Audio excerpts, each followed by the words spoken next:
अगर आप social media को देख करके डेयरी फार्मिंग करने के बारे में सोच रहे हैं तो आप रुको नहीं तो बर्बाद होना आपको तय है, दुगना इसमें तय है। कैसे किसान इसमें पूरी तरह से बर्बाद हो जाते हैं, उनका जमीन घर वार तक सब कुछ बिक जाता है जो भी डेयरी फार्मिंग में आता है।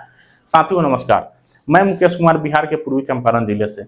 साथियों मैं बताना चाह रहा हूं, क्योंकि सोशल मीडिया पर बहुत चमक दमक दिखाया जाता है कि पशुपालन में बहुत ज्यादा कमाई है, बहुत मोटी कमाई है, 5 जानवर खरीद लो, भैंस किन लो, गाय खरीद लो, लाख रुपए महीना कमाना शुरू हो जाएगा। तो साथियों ये पूरी तरह से फॉल्स है, पूरी तरह से झूठ होता है।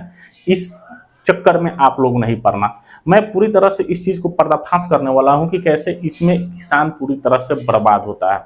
दोस्तों डेयरी फार्मिंग, सबसे पहले मैं अपनी ही कहानी बता रहा हूँ कि कैसे मेरा 1,40,00,000 रुपए डूबा, जिसको मेंटेन करने में मेरा 2 करोड़ से ऊपर चला गया। मैं पूरी तरह से कैसे उसमें बर्बाद हो गया। साथियों मैंने भी एक बार पेपर में देखा था, हिंदुस्तान पेपर में आया हुआ था कि फलाने जगह पे एक पशुपालन कर रहा है, बहुत बड़ी एसेट उनका हो चुका है, बहुत कमाई हो रहा है। मैंने भी सुना, देखा, उनके जा करके एसेट पर देखा। उनके पास उस समय जब मैंने गया तो 60 जानवर थे, यानी कि लगभग 60 काऊ थे उनके पास में एसेट पे। मैंने देखा वहां पे उनका गाड़ी लगा हुआ था, चाचा का गाड़ी लगा हुआ था, पूरा वो बड़े बड़े चश्मे वाले, दबंग वाले चश्मा पहन करके पेपर पढ़ रहा था बंदा। हम लोगों ने देखा कि भाई कमाई है तभी तो ये इतनी थात पात इनका चल रहा है। मैंने पूछा कि भैया क्या है, तो कैसे धंधा है, तो ठीक है। हम लोगों ने आया, शुरू किया ढंग से। 100 गाय भैंस का मैंने सेट तैयार किया। साथियों उसमें मैंने उस समय लगाया था 1 करोड़ रुपया। जब मैंने चालू किया तो 1 महीने तक तो ठीक ठाक, 1-2 महीने तक चला। 1-2 महीने तक लगा कि नहीं धंधे ठीक है। लेकिन 2 महीने के बाद से जब उसमें की कमियां निकलना शुरू हुआ, जब फैक्ट आना शुरू हुआ, तो नुकसान दिखना शुरू हुआ, तो समझ नहीं पाया। जब तक मैंने समझा इस चीज को क्लोज किया, तब तक मैं पूरी तरह से बर्बाद हो चुका था। साथियों कैसे, अब मैं बताता हूँ कि इसमें क्या क्या दिक्कतें होता है। दोस्तों लोग पशुपालन करने के लिए तो कर लेते हैं, लेकिन यहाँ पे 1 मिनट मैं रुकना चाहता हूँ कि बहुत सारे लोग ये कहें कि भाई जब ऐसे घाटे का सौदा है तो देश में दूध कहाँ से मिल रहा है। तो आप बिल्कुल सही हो भाई। मैं बता रहा हूँ कि यदि कोई किसान अपने घर पे, अपने दरवाजे पे 1-2 जानवर रखते हैं तो उनको ये चीजें नहीं हिसाब लगता है, नहीं समझ में आता है। इसलिए नहीं लगता है कि उनको नुकसान भी नहीं होता। यदि 1 से 2 जानवर रखे हैं तो उनकी अपने खेत से सूखा चारा, हरा चारा की व्यवस्था हो जाता है। वो घर में 2-4-5 सदस्य है, सबने मिलकर के पशुओं का सेवा किया, खाना खिलाया पिलाया, पशुओं को उससे निकल जाता है। उनको लेबर कॉस्ट नहीं आता है, उनको खर्चे नहीं आता है, तो उनकी कोई हिसाब किताब नहीं है। और 1-2 की मैं बात नहीं कर रहा हूँ, मेरे कहने का मतलब है कमर्शियल बेसिस पर, यानी कि जो बड़े बृहद पैमाने पर करने का सोच रहा है, वहां पे दोस्तों बहुत बड़ी घाव छुपा हुआ है। वहां पे नुकसान के अलावा कुछ हो ही नहीं सकता है। कैसे, आइए जानते हैं। दोस्तों सबसे पहले कमर्शियल बेसिस पे आपको पशुपालन करने के लिए आपको पशुओं के लिए शेड बनाना पड़ेगा, पशुओं को रहने के लिए शेड बनाना पड़ेगा, सूखा चारा के लिए आपको गोदाम बनाना पड़ेगा, बहुत सारी आपको पानी पीने की शुद्ध व्यवस्था करना पड़ेगा। आपको हर चीज़, पानी जो भी है निकासी, जानवर का उसका पानी निकासी कहाँ करना, सारी चीज़ें का व्यवस्था करने को पड़ेगा। आपको ये सेट पूरी तैयार करने के लिए अगर आप 10, 20, 25, 50 के हिसाब से जा रहे हैं तो जिस हिसाब से यदि आप जाएंगे तैयार करने, उस हिसाब से पहले तो आपको इस सेट पे मोटी खर्च करना पड़ेगा और इसका लास्ट में कोई रिकवरी नहीं होगा।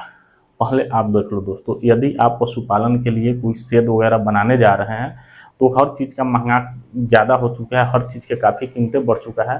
तो उसमें आपका जो खर्चा होगा, यदि आपने शेड बनवाने में 10 लाख, 20 लाख, 25 लाख जिस हिसाब से आपने बनाया, खर्च किया, उसमें से आपको रिकवरी 10% से ज़्यादा नहीं आने वाला है। तो पहले आप नोट कर लो कि आप जो भी शेड पे पैसा खर्च करने जा रहे हैं वो पैसा आपका पूरी तरह से चौक हो गया।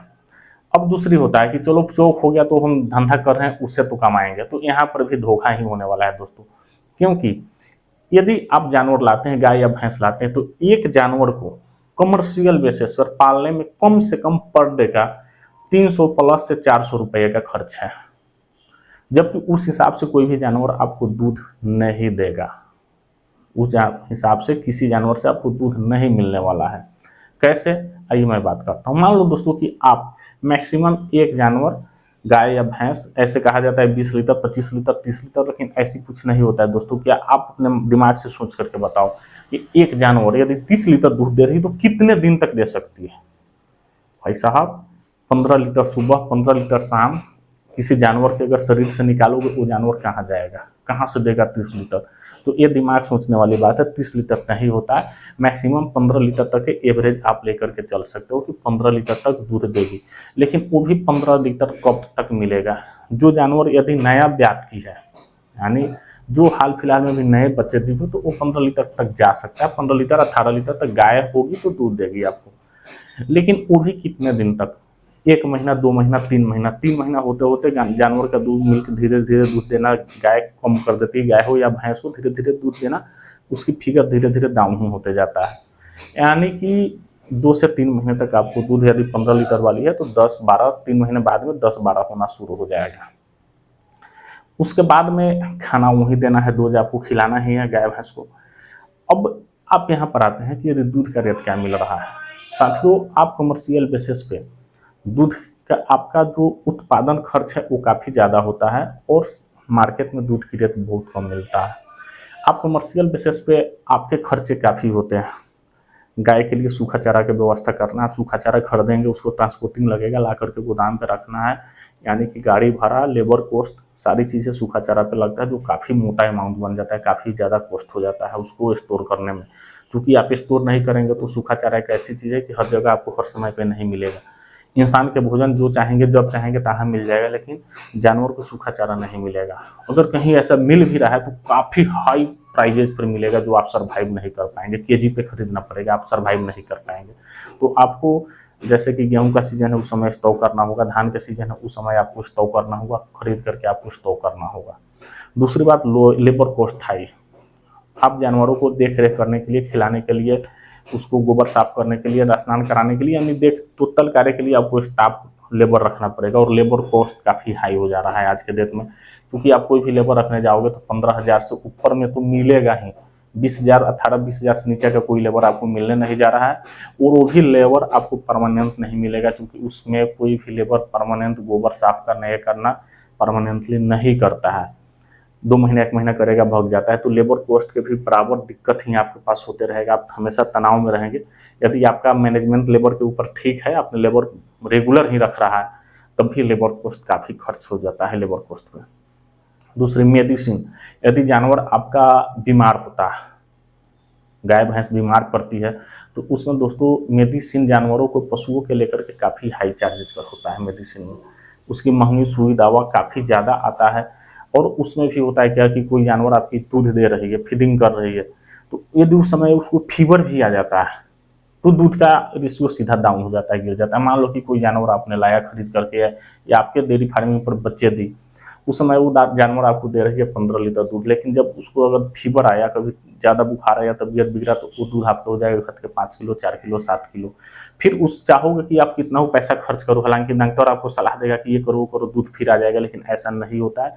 बहुत कम ही हो पाता है, दूध आपको डाउन ही हो जाएगा। तीसरा, चौथा और इसमें है, और क्या दिखते हैं कि जानवर का कुछ ऐसा बीमारियां हैं जिसका कोई इलाज ही नहीं बना है। जैसे कि एक आता है प्रोटोजोअल इन्फेक्शन। जब ये जानवर को लग जाएगा तो कोई भी डॉक्टर आपसे आएगा, 10,000, 15,000, 20,000 रुपये उतार लेगा, 25,000 रुपये उतार लेगा, लेकिन जानवर लास्ट में मर ही जाता है, बचता नहीं है। तब कुछ लोग कहेंगे कि भाई यहाँ पे बीमा कराओ, इंश्योरेंस कराओ, तो आपको साल का 3,500 से 4,000 रुपया इंश्योरेंस कंपनी चार्ज करेगा एक जानवर का। तो आप ये भी कॉस्ट जोड़ो।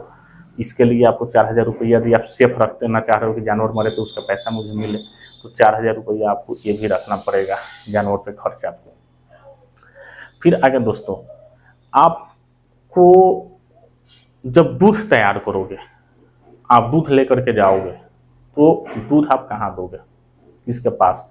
घर घर किसान के पास आप जाकर के नहीं बेच पाओगे, क्योंकि आप फार्मिंग कर रहे हो, आपको बहुत सारा मैनेजमेंट करना पड़ता है। आप कितना लेबर कॉस्ट पे खर्चा करोगे? ऐसा फिर लेबर रखोगे कि जाओ गाड़ी रखोगे कि 1-1 लीटर घर घर दूध बेचो, तो ऐसा करने में भी आप सर्वाइव नहीं हो पाओगे। तो आपको गवर्नमेंट से ही दूध बेचना पड़ेगा, या किसी होटल रेस्टोरेंट चाहे जहाँ हो, आपको दूध देना पड़ेगा। तो वहाँ पे आपको दूध का रेट क्या मिल रहा है? अभी गाय का दूध 30 से 35 रुपये सरकार बिहार में खरीद रही है, इससे ज़्यादा नहीं। 40, यदि आपके गाय के दूध का, देसी गाय है, उसका फैट SNF ज़्यादा है, तो 40 रुपये खरीदेगा, उससे ज़्यादा नहीं खरीदेगा। लेकिन आपको गाय का 1 लीटर दूध में कम से कम आपका लागत कॉस्ट 70 से 75 रुपये किलो है। यानी गवर्नमेंट आपको 30-35 रुपये खरीद रही है और आपका लागत 60 से 70 रुपये, ऊपर 75 रुपये तक पड़ेगा। आप कहाँ से सर्वाइव कर पाओगे, नहीं कर पाओगे दोस्तों। और रही बात कि यदि आप मान लो कि 50 जानवर का आप कर रहे हो पशुपालन, सीधी सी आते हैं एकदम सिंपल स्टेज पे। यदि आप मान लो कि 50 जानवर रखे हो, 50 जानवर आपने खरीद लिया, तो 50 जानवर आपका लगातार 15 लीटर के रेशियो से दूध नहीं देगा। उसमें आपके जानवर का 50% तो ऐसे ही रहेगा कि जो कोई प्रेग्नेंट में है, कोई दूध देना बंद कर चुकी है। तो इस तरह से आपके पास बहुत ज़्यादा होगा यदि, तो 150 लीटर आप दूध निकाल पाओगे। यदि आपने 50 जानवर रखा है तो आप प्रेग्नेंट को छाँट दो, जो दूध देना बंद करती है वो सबको छाँट दो। प्रेग्नेंट को भी दूध देती है गाय, लेकिन सारा आप जोड़ करके चलोगे तो आपके पास बहुत ज़्यादा दूध होगा। तो 150 लीटर से ज़्यादा नहीं होने जाने वाला है यदि 50 जानवर रख रहे हो और उस चीज़ को आप दूध लेकर के जा रहे हो बेचने। 150 लीटर दूध आप जा रहे हो बेचने, तो आप उसका कॉस्ट जोड़ लो, क्या कॉस्ट आता है। अगर आप 50 जानवर के खिलाने का आप जोड़ेंगे, 50 जानवर को आपका खिलाने का खर्च कितना आ रहा है, तो 15,000 रुपये का रेशियो आपको आ रहा है दोस्तों, पर ते 15,000 रुपये, यानी महीना का 4,50,000 रुपये आपको खिलाना पड़ेगा जानवर के ऊपर खर्च है, जिसमें आपको हरा चारा, सूखा चारा, दाना, सारी चीज़ें का खर्च जोड़ेंगे, लेबर कॉस्ट, इलेक्ट्रिसिटी, सारी चीज़ जोड़ेंगे तो आपको 50 जानवर पर 4-4.5 लाख रुपया पर मंथ के खर्च निकलेगा, जबकि आप दूध लाख रुपये का भी नहीं बेच पाओगे दोस्त। तो यहाँ पे आकर के मात खाना ही पड़ता है। ये पूरी तरह से फ्लॉप बिजनेस है, नुकसानदेह बिजनेस है। और मैं आपको ऐसे नहीं कह रहा हूँ दोस्तों, मैं उसमें अपना 3 साल समय गंवाया, पूरी तरह से हार्ड वर्क कर रहा था। मैंने 3 साल कब सोना है कब जगना है इस चीज़ का भी मुझे पता नहीं चलता था। पूरी तरह से सेटअप अच्छे ढंग से किया था, लेकिन मेरा दोस्तों उसमें नुकसान हुआ है 1,40,00,000 रुपया। मैंने 70 लाख रुपया का बैंक फाइनेंस भी कराया था। वो 1,40,00,000 रुपया के भरते भरते मेरा 2 करोड़ पार कर गया। मेरी ज़मीनें बिक गई, घर नीलाम होने की स्थिति में पड़ा हुआ। मैं पूरी तरह से बर्बाद हो चुका हूँ दोस्तों इस लाइन में। तो मेरा मानना है दोस्तों कि आपको धंधा करना हो तो ऐसा धंधा आप करो, अगर पूंजी ही लगाना हो तो ऐसे जगह पे पूंजी लगाओ जिसमें आप जीवन भी जी सको और आप सुरक्षित भी रहो। इसमें मैंने शेड में जो भी खर्च लगाया वो पूरी तरह से चौक हो चुका है, पूरी तरह से बर्बाद हो गया। शेड में ही मैंने 20 लाख रुपया के आसपास खर्च कर दिया था।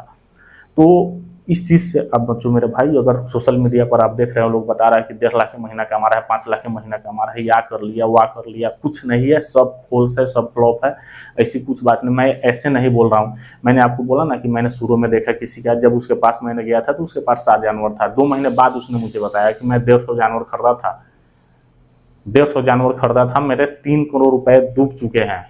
3 करोड़ रुपया डूब चुका। मैंने डेयरी फार्म बंद कर दिया, यानी 2 महीने मैंने उसके सेट पर से देख करके आया यूनिट से।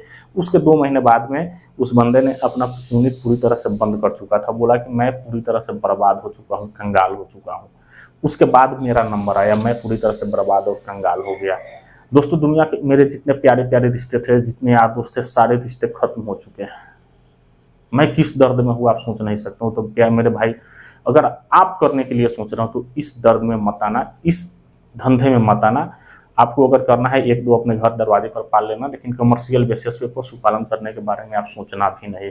मैं ये अपने या उस बंदे की बात नहीं कर रहा हूँ। आप जहाँ भी नज़र मेरे पास, मैंने चूँकि काम किया था, हर जगह देखा था, हरियाणा, करनाल, कहाँ कहाँ हर जगह देखा।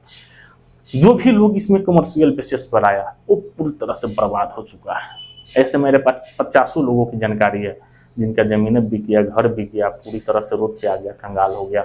एक और मेरा फ्रेंड्स किए हुआ था, भाई साहब उसकी सारी ज़मीनें बिक गई। उसका 2 भाई भी एक्सपायर कर गया। जवान भाई 25 साल, 28 साल, 22 साल का 2 भाई उसका एक्सपायर कर गया उसमें। मैं ये नहीं कह रहा हूँ कि हाँ जानवर की ही वजह से मर गया, लेकिन उस धंधे में इतना डिप्रेशन, इतना तनाव आया कि 2 भाई उस चीज़ को झेल नहीं पाया, मर चुका है। तो मेरे भाई इस धंधे से आप लोग बच के रहना। अगर करना है कोई और काम कर लेना, ये धंधा बिल्कुल मत करना, नहीं तो आपको बर्बाद होने से कोई बचा नहीं सकता है। मिलते हैं साथियों अगले नेक्स्ट वीडियो में ऐसे ही कोई अच्छी टॉपिक नॉलेज वाली वीडियो लेकर के। तब तक के लिए जय हिंद।